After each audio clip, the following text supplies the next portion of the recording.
Saya atas nama Diva Dwi Febrianti akan menjelaskan mengenai pendahuluan yang diawali oleh bab 1, yaitu menjelaskan mengenai latar belakang dari diadakannya produksi batik Savitri ini. Jadi untuk penjelasan lebih umumnya, batik adalah seni tradisional yang menggunakan teks mewarnai kain dengan pola tertentu dengan menggunakan lilin atau malam. Proses pembuatan batik melibatkan pengaplikasian lilin pada kain di bagian-bagian tertentu, sehingga bagian tersebut tidak terkena pewarnaan saat ditiup dalam larutan pewarna. Setelah kain diwarnai, lilin dihapus dari kain dengan cara dipanaskan atau dicuci, sehingga pola yang diinginkan terlihat jelas pada kain. Kemudian dalam era digital ini, untuk mempromosikannya, sebuah batik tersebut masih minimum penggunaan teknologi digital. Kecanggihan teknologi dan informasi yang mengalami kemajuan yang pesat saat ini. Pada batik Savitri, angka penjualan masih belum stabil karena belum menggunakan teknologi digital dalam mempromosikannya. Maka dari itu, dibuatlah sebuah website penjualan batik dengan tujuan untuk promosi berbagai motif, bentuk, dan bahan batik. Dengan tujuan lain agar meningkatkan pemasukan dari sebuah produk tersebut, karena dengan adanya aplikasi ini, membantu UMKM batik Savitri bisa memiliki pemasukan yang stabil. Kemudian ada deskripsi produknya, yaitu website batik merupakan produk digital yang akan dirancang untuk memberikan akses informasi dan layanan kepada pembeli. Melalui website batik, pengguna dapat mencari dan mengakses beberapa fitur yaitu koleksi batik tulis, batik cap, dan batik seni lainnya secara online. Selain itu, website batik juga menyediakan layanan online seperti Instagram, WhatsApp, dan Facebook. Kemudian ada tujuan dari produk tersebut, yaitu yang pertama menjelaskan mengenai apa saja koleksi yang ada pada UMKM Batik Savitri dan memberikan informasi mengenai deskripsi dari batik yang akan dibeli.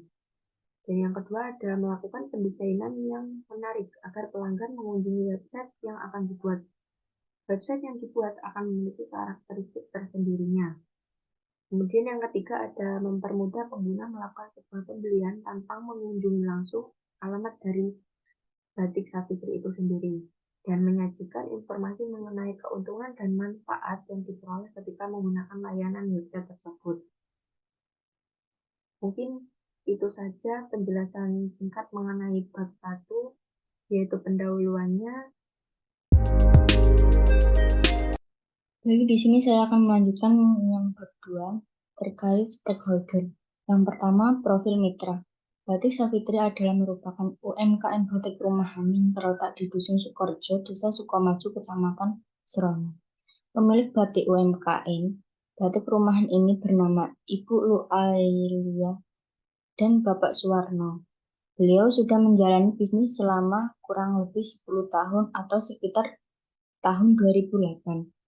Hingga sekarang dia mempunyai karyawan 5 orang. Ibu Lualia adalah seorang karyawan seni batik yang sampai saat ini sudah menghasilkan banyak produk batik. Meskipun mendirikan di sebuah rumah, tidak menghalangi produk batik Ibu Lualia tersebut sudah meluas di Kabupaten Banyuwangi.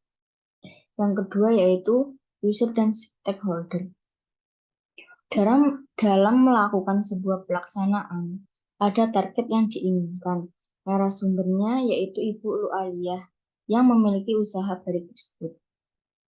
Beberapa pihak yang terlibat sebagai stakeholder dalam UMKM batik Savitri yaitu pembeli, remaja, dewasa, lansia, dan pemilik toko atau owner, karyawan, supplier, pemerintah, dan lembaga terkait. Peranan masing-masing user dan stakeholder tersebut antara lain yang pertama, pembeli yang merupakan target dari pemilik toko dari UMKM Batik Savitri. Yang kedua, owner sebagai user target dalam berjalannya sistem yang akan dibuat oleh tim kami. Yang ketiga, karyawan sebagai user yang membantu dalam proses pembuatan dari batik. Yang keempat, supplier sebagai user yang akan mengambil barang-barang batik. Yang terakhir, pemerintah dan lembaga terkait menjadi motivasi serta support berdirinya UMKM Batik Savitri. Baik, mungkin itu saja dari saya dan akan dilanjutkan oleh teman saya. Baik, di sini saya Muhammad Akbar Andi akan menjelaskan tentang bab 3 yaitu segmentasi data. Di sini segmentasi data terdiri dari 4 bagian, yaitu yang pertama demografis, yang kedua psikografis, yang ketiga ada behavioral, yang keempat ada net based. Oke, untuk yang pertama ada demografis. Target yang dituju yaitu UMKM Batik Savitri. Berdasarkan hasil demografis kami memiliki target user yaitu sebagai berikut. Untuk yang pertama, pembeli batik dapat dikelompokkan berdasarkan usia mereka, seperti remaja, dewasa, muda, dewasa, dan lanjut usia. Yang kedua, pembeli batik dapat dibagi menjadi laki-laki dan perempuan. Yang ketiga, ada konsumen dengan angka pendidikan yang berbeda, mungkin memiliki profesi yang berbeda terhadap desain, motif, dan kualitas batik. Yang keempat, ada lokasi juga dapat menjadi faktor penting dalam strategi demografis UMKM batik. Untuk yang kedua ada psikografis. Adapun data psikografis sebagai berikut. Targetnya ada pada kalangan menengah ke atas karena biasa dipesan oleh kaum sosialita. Para konsumen selalu merasa puas akan hasil pemesanannya di Batik Savitri ini karena bisa memesan berdasarkan desain yang diinginkan atau custom. Pemesanannya bisa perseorangan melalui offline maupun online. Konsumen memesan melalui dead message ataupun kontak pribadi di WhatsApp owner. Mohon maaf untuk kamera laptop saya agak gangguan. Untuk yang nomor 3 ada behavioral. Berdasarkan proses data behavioral sebagai berikut. Yang pertama, terdapat konsumen yang hanya membeli produk batik pada saat tertentu saja, seperti saat datangnya hari raya atau acara khusus. Dan terdapat pula konsumen yang membeli produk batik secara rutin. Untuk yang kedua, terdapat konsumen yang lebih menyukai produk batik dengan gaya tradisional. Dan terdapat pula konsumen yang lebih menyukai produk batik dengan gaya modern dan kontemporer. Untuk yang keempat ada net based. Aplikasi penjualan produk batik berbasis web ini dibuat untuk memudahkan user dalam melakukan pembelian batik tradisional. Adapun fitur yang ada pada aplikasi penjualan tersebut diantaranya sebagai berikut. Untuk yang pertama ada menu home. Untuk yang kedua ada menu login dan registrasi. Untuk yang ketiga ada katalog produk, meliputi gambar produk. Yang keempat ada pencarian produk, mencari produk sesuai yang diinginkan user. Untuk yang kelima ada pemesanan produk. Penggunaan dapat memesan produk batik secara online melalui aplikasi tersebut. Yang keenam ada pembayaran. Aplikasi dapat menyediakan berbagai metode pembayaran seperti transfer bank, kartu kredit, dan e-wallet. Perkenalkan, nama saya Triayu Lestari dengan NIM 3621554012015. Di sini saya akan menjelaskan bab 4 mengenai interview. Yang pertama di sini ada stakeholder. Di sini stakeholder sendiri dibagi menjadi dua, yaitu stakeholder user ekstrim dan juga user mainstream. Yang pertama yaitu mengenai user ekstrim. User ekstrim ini merupakan pemilik toko batik yang memiliki kecintaan yang tinggi dan terdapat produksi batik yang selalu memiliki usaha untuk menghasilkan batik yang berkualitas. Kemudian untuk user mainstream ini merupakan pembeli memiliki minat dalam membeli dan mengenakan batik sebagai salah satu pilihan busana dalam sehari-hari. Kemudian untuk penjelasan lebih jelasnya lagi, yaitu user ekstrim ini merupakan seorang user pemilik toko yang sangat passionable dan berdedikasi dalam produk batik, dan selalu berusaha untuk menciptakan produk batik yang berkualitas tinggi, inovatif, dan menarik bagi pelanggan. Kemudian untuk stakeholder user mainstream ini merupakan seorang yang mencari batik dengan harga yang terjangkau dan memiliki kualitas batik yang baik. Kemudian untuk stakeholder user ini memiliki peran dan kepentingan yang berbeda-beda dalam konteks produksi batik. Dalam stakeholder user ekstrim ini mengembangkan sebuah produk batik sebagai pembuat dari sebuah produk batik tersebut dengan tujuan untuk menawarkan dan mempromosikan sebuah batik dengan kualitas yang sangat baik agar ditarik oleh pelanggan. Kemudian yang kedua ada interview user. Di sini ada pernyataan narasumber. Yang pertama ada profil. Untuk pertanyaan yang pertama itu, apa nama lengkap Anda? Kemudian, berapa lama telah menjalankan bisnis UMKM batik? Yang ketiga ada, apa yang memotivasi Anda untuk memulai bisnis UMKM batik? Kemudian yang keempat, apa yang membedakan UMKM batik Anda dengan bisnis batik lainnya? Kemudian ada proses produksi. Untuk proses produksi sendiri, yang pertama, apa bahan-bahan yang digunakan untuk membuat produk batik. Kemudian berapa lama waktu yang dibutuhkan untuk membuat satu produk batik. Yang ketiga, bagaimana proses pembuatan produk batik dari awal hingga jadi. Kemudian apakah ada tantangan dalam proses produksi batik yang Anda hadapi. Yang terakhir ada, apakah ada inovasi atau teknologi yang Anda terapkan dalam proses produksi batik. Kemudian untuk marketing penjualan, berapa lama Anda telah menjalankan bisnis UMKM batik ini. Terus apa yang menjadi strategi pemasaran Anda. Kemudian bagaimana cara Anda mengelola penjualan produk batik. Yang terakhir ada, apakah ada tantangan dalam memasarkan produk batik UMKM Anda. Kemudian yang keempat ada keuangan dan operasional. Yang pertama, bagaimana Anda mengelola keuangan bisnis UMKM batik Anda.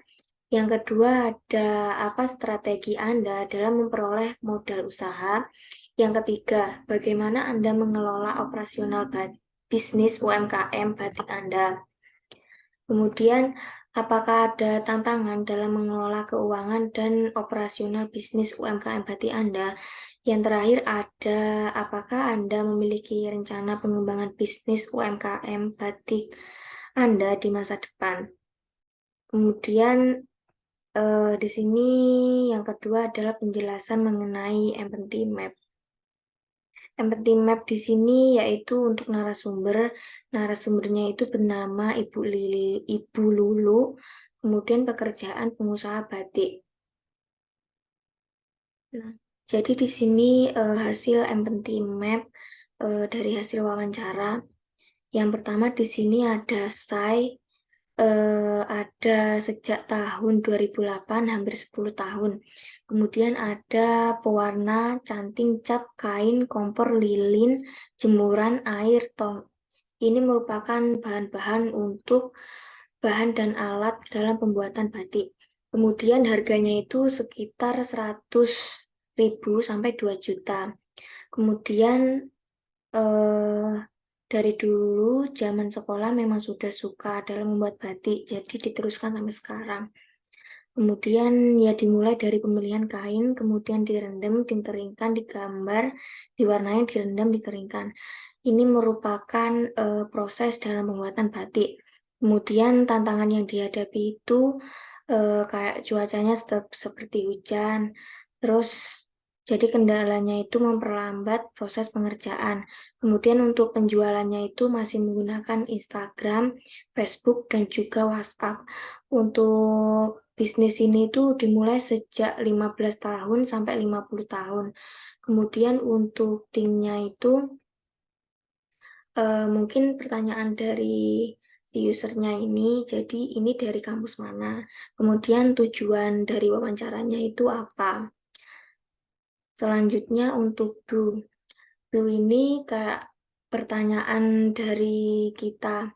Jadi berapa lama menjalankan bisnis UMKM batik, kemudian bahan-bahan apa yang digunakan untuk membuat produk batik, kemudian berapa kisaran harga dari yang terendah hingga tertinggi, kemudian berapa rank usia pelanggan, kemudian ada motivasi apa yang Anda pikirkan untuk memulai bisnis UMKM, kemudian bagaimana proses pembuatan produk batik dari awal hingga jadi. Kemudian apakah ada tantangan dalam proses produksi batik yang Anda hadapi? Kemudian media sosial apa saja yang digunakan dalam promosi? Jadi do ini merupakan pertanyaan yang ditanyakan kepada narasumber, kemudian dengan hasilnya ini yaitu menghasilkan say, yaitu tanggapan dari si usernya. Kemudian untuk feel-nya itu yaitu happy, kemudian real life, kemudian fighting. Sekian dari saya. Wassalamualaikum warahmatullahi wabarakatuh.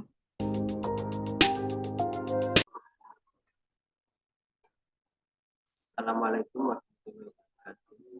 Saya akan menjelaskan tentang website atau halaman utama. Pada tampilan website terdapat 4 prosedur registrasi, yang kedua login, yang ketiga pencarian, dan keempat tentang batik sabitri. Dari keempat menu tersebut mempunyai tampilan yang berbeda-beda. Yang pertama adalah tampilan registrasi. Halaman ini berisi input email, nama, password untuk user registrasi. Yang kedua login, di mana seorang user akan memasukkan username dan juga password untuk mengakses aplikasi. Ketiga pencarian, di mana user akan melakukan pencarian motif batik yang diinginkan. Yang keempat tentang batik sabitri, di mana berisi mengenai informasi mengenai batik sabitri itu sendiri. Yang selanjutnya login. Pada menu login di sini user memasukkan email dan juga password untuk mengakses website pembelian batik. Untuk contoh tampilan mockup login itu sendiri bisa kita lihat di gambar ini. Yang selanjutnya dashboard. Bisa dilihat tampilannya seperti ini. Satu, katalog produk meliputi gambar produk, harga, dan seterusnya. Kedua, pencarian produk, mencari produksi sesuai yang diinginkan atau dibutuhkan. Yang ketiga, pemesanan produk, pengguna dapat memesan produk batik secara online melalui aplikasi dengan memilih produk yang diinginkan dan memasukkan jumlah yang diinginkan dan mengisi informasi pemesanan seperti alamat pengiriman dan metode pembayaran. Pembayaran aplikasi dapat punya berbagai metode pembayaran seperti transfer bank, kartu kredit, dan pembayaran jumlah. Dan dapat saya sampaikan, sekian, terima kasih.